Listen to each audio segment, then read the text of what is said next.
Seberapa menakutkan penjara di Thailand, tahanan tidak punya tempat tidur. Di luar panas luar biasa, orang-orang di dalam saling berdesakan untuk tidur. Ada banyak bau busuk di sekitar. Tidur, dan tidur lagi. Billy baru menemukan jika pria di samping dia wajah pucat. Ternyata sudah mati. Tapi dia juga tidak terkejut maupun takut. Hanya berbalik badan lalu tidur lagi. Di dalam penjara ini, orang mati di sini adalah hal terbiasa. Polisi juga tidak mau investigasi. Hanya membungkus tubuh dengan plastik.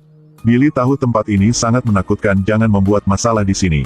Tapi sebagai orang dengan kulit paling putih di sini, akan sangat sulit untuk tidak terjadi apa-apa. Di saat ambil air, seseorang mencoba bermain trik di belakang. Dia tidak bisa menahan lagi, jadi langsung berantem sama orang lagi. Dan akhirnya dia langsung masuk ke ruang gelap. Ruangan yang tidak berbeda apa dengan tempat untuk anjing tinggal. Setelah berlutut selama 3 hari, dia bisa keluar juga. Terkunci di ruang kriminal. Ini adalah ruangan penjara yang mengunci orang-orang paling kejam di sini. Billy juga hanya orang biasa. Dan dia adalah orang yang paling bersih di sini. Orang baru harus laporan. Cepat diberi pelajaran. Semuanya mengepung Billy. Naik ke badan dia.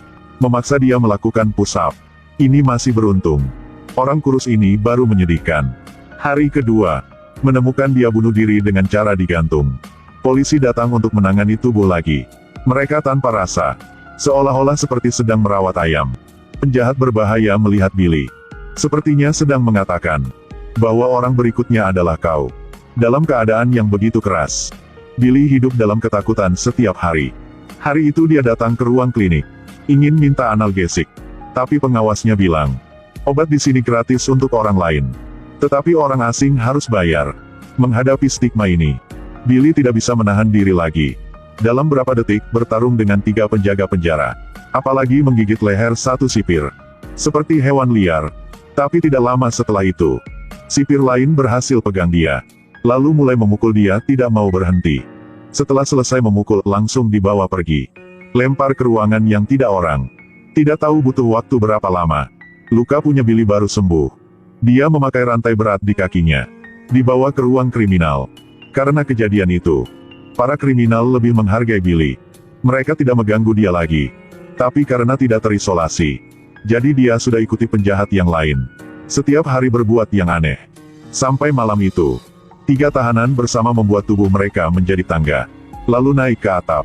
Mengambil baling-baling. Bukan karena mereka ingin melarikan diri dari penjara. Tapi ingin membunuh orang. 2 jam kemudian, para sipir datang. Suruh semua tahanan bangun. Lalu bawa ke ruangan ini untuk pemeriksaan. Karena ada 3 sipir telah dibunuh. Dan senjatanya adalah baling-baling yang patah. Sipir tidak dapat menemukan pembunuhnya. Jadi hanya bisa memilih 1 penjahat untuk dibawa pergi. Di tubuh dia ada obat terlarang. Dari pengeras suara terdengar tangisan yang menyedihkan. Orang itu dipukuli hampir mati. Ini adalah pertunjukan untuk dilihat semua orang. Seorang polisi datang mencari Billy. Dia tahu Billy dulu pecandu narkoba. Pernah belajar tinju. Jadi menggunakan obat terlarang untuk membuatnya terpesona. Biarkan Billy bergantung padanya. Lalu dia datang minta tolong ke Billy.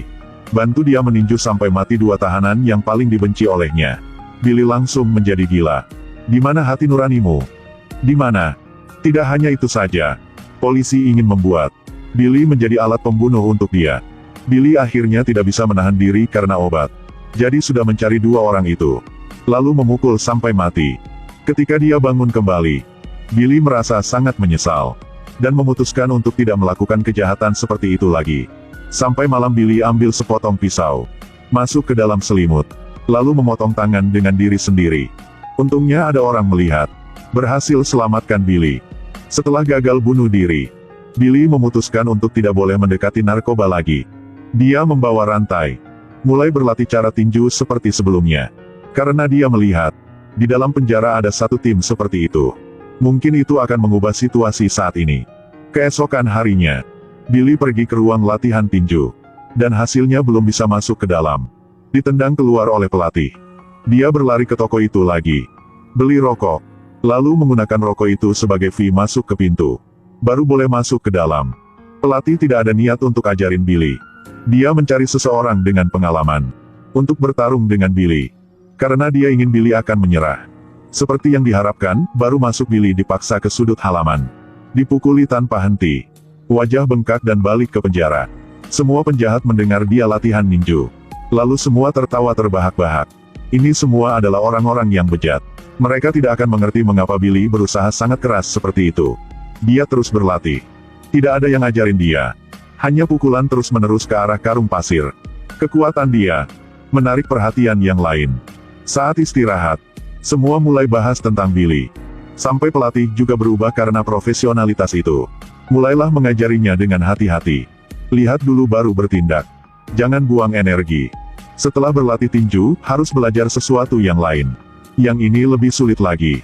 Habis lebih banyak daya tubuh. Tetapi Billy masih bisa menahan. Akhirnya masih kalah. Tapi tidak lama kemudian, dia berpartisipasi dalam pertandingan pertama. Lawannya adalah orang yang pernah mengalahkan dia. Setelah bertarung 3 kali. Lalu telinga Billy tuli. Darah di seluruh tubuh. Musuh tidak terluka sama sekali. Mulai bertarung lagi. Lawan sangat kuat. Tapi dia tidak bisa menghindarinya. Billy mencari kesempatan. Tapi tidak kena. Lawan mengambil kesempatan untuk melakukan serangan balik. Bahkan memukul bagian belakang kepala. Untung dihentikan oleh orang lain. Sekarang mata Billy satunya bengkak. Semakin lama, semakin sembrono. Billy menggertakkan gigi dan memukulnya. Lalu memaksa lawan ke sudut. Pukul wajahnya. Dan lawan juga jatuh ke bawah. Pertandingan pertama. Billy menang. Menjadi terkenal di dalam penjara. Polisi juga tepuk tangan, selamat. Sipir memberikan dia kesempatan. Mengikuti kontes dalam 2 bulan lagi di penjara. Jadi dia adalah orang kulit putih pertama. Mewakili penjara untuk bergabung dalam pertempuran. Jadi Billy akan dihargai. Pindah ke sel penjara yang lebih baik. Sebelum pergi, semua tahanan lain menatap dia. Awalnya mengejek. Tapi sekarang kebalikannya. Sejak itu Billy berlatih menggandakan usaha. Punya pelatih profesional. Setelah berlatih, mendapatkan pijatan. Mereka memperlakukannya dengan cukup baik. Ajari dia segalanya, cara menyerang dengan berbahaya. Bagaimana bisa berbalik? Billy berusaha sangat keras. Tapi dalam pertempuran nyata, kecanduan narkoba tiba-tiba kambuh. Setelah kehilangan akal sehatnya, pukul rekan satu timnya dengan sangat keras. Langsung dibawa pergi oleh polisi. Masuk ke dalam ruangan sendiri. Setelah memancarkan dengan dinding, dia perlahan-lahan menjadi tenang. Dia tahu bahwa tidak bisa membiarkan diri sendiri dikendalikan. Jika tidak akan ada kesempatan lagi. Setelah 1 minggu istirahat, dia balik ke ruang latihan. Melihat Billy minta maaf. Maka orang yang dipukul memaafkannya. Latihan berlanjut.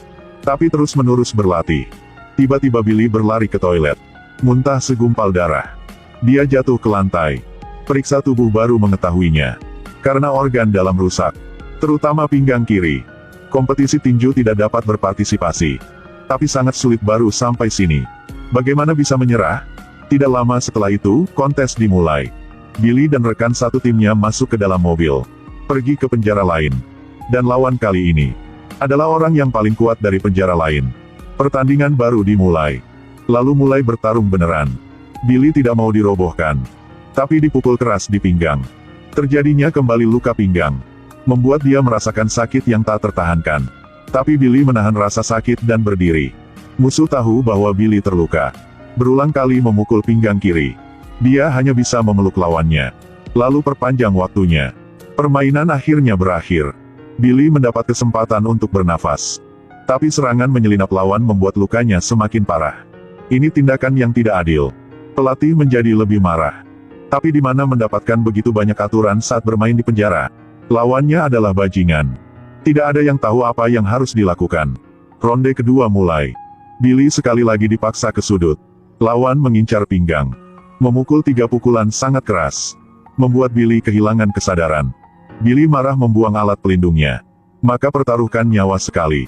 Dia mencari kesempatan untuk memukul. Lawannya langsung jatuh. Dan tidak bisa bangun sama sekali. Kemenangan yang tak terduga. Banyak penonton bersorak di bawah. Billy tidak ada waktu untuk memberi selamat. Muntah darah di atas ring. Ketika bangun kembali, ternyata dia sedang di dalam rumah sakit. Ketika perlahan jalan keluar dari kamar, dia baru tahu bahwa tidak ada yang jaga di ruangan dia. Billy langsung berpikir, ini adalah kesempatan untuk melarikan diri dari penjara. Dia hanya pasien biasa, berjalan keluar dari rumah sakit. Tidak ada yang lihat dia. Di jalan, melewati pasar. Tapi terus jalan seperti ini.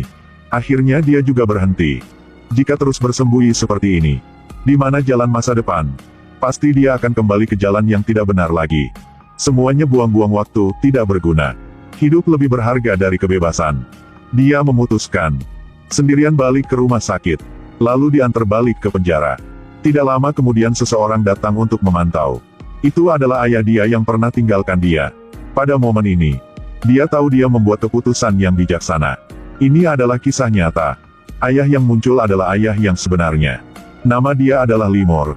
Awalnya preman di Inggris. Tapi jadi kecanduan narkoba di Thailand. Jadi dia dibawa ke penjara.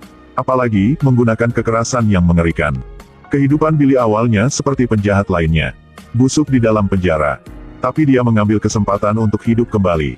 Gunakan kemauan dia untuk menaklukkan diri sendiri. 3 tahun kemudian, Billy dibebaskan. Memulai kehidupan baru.